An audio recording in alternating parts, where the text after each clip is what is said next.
ভাবুন তো আপনি হাত বাঁধালেন আর হাতের তালুতে একটা USB type C port, data transfer করছেন, ফোন চার্জ দিচ্ছেন, এমনকি ব্রেইনে ফাইল আপলোড করছেন। এটা কি সায়েন্স ফিকশন নাকি ভবিষ্যতের কোনো বাস্তবতা? আজ আমরা এমন এক যুগে পৌঁছে গেছি যেখানে মানুষের শরীর আর মেশিনের মাঝখানে সীমা অনেকটাই মুছে গেছে। বায়োহ্যাকিং বলে একটা নতুন বিজ্ঞান এসেছে যেখানে মানুষের শরীরে চিপস, সেন্সর, এমনকি মাইক্রো ইউএসবি ডিভাইস বসাচ্ছে। উদাহরণ, বায়োহ্যাকার অ্যামাল গ্রাফ এস্ট্রা তার হাতে এনএফসি চিপ বসিয়েছেন, যেটা দিয়ে তিনি দরজা খুলছেন, ফোন আনলক করছেন, এমনকি টাকা পেমেন্ট করছেন।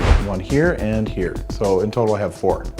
Gentlemen, we have the technology. তাহলে কি ইউএসবি পোর্টও সম্ভব? তাত্ত্বিকভাবে হ্যাঁ। আমাদের শরীরে একটা ইন্টারফেস বসাতে পারি যা বাইরের যে কোনো ডিভাইসের সাথে সংযোগ করতে পারে, কিন্তু সমস্যা হলো শরীরের তাপমাত্রা, ঘাম, সংক্রমণ, ইলেকট্রিক সিগন্যাল, হস্তক্ষেপ। এসব কারণে এটি এখনো পুরোপুরি নিরাপদ বা কার্যকর নয়। তবে ভবিষ্যতে নিউরালিঙ্ক বা ব্রেইন মেশিন ইন্টারফেস এমন এক প্রযুক্তি আনতে পারে যা দিয়ে ইউএসবি ছাড়াই শুধু চিন্তা দিয়ে ডেটা ট্রান্সফার সম্ভব হবে। Put the Neuralink device in there that has a battery and a Bluetooth and an inductive charger. এর মানে দাঁড়ায় আপনার বডিতে না বসেই আপনার মস্তিষ্ক বা ব্রেইন হবে আপনার নতুন ইউএসবি। এক্সট্রা ফ্যাক্টস, 2023 সালে কয়েকজন গবেষক মানুষের মস্তিষ্ক থেকে রিয়েল টাইম ডাটা স্ট্রিম করতে পেরেছেন। কিছু হসপিটালে অলরেডি সাইবারনেটিক লিম্ব যুক্ত করা হচ্ছে যা ব্রেইন কমান্ডে নড়াচড়া করে। আপনি কি নিজে বায়োহ্যাকিং করে আপনার বডিতে কোনো চিপস বা ডিভাইস লাগাতে চাইবেন কি? আর ভিডিওটা শেয়ার করুন আপনার সেই বন্ধুর সাথে যে বলে ইউএসবি টাইপ সি তো সবার থেকে ফাস্ট।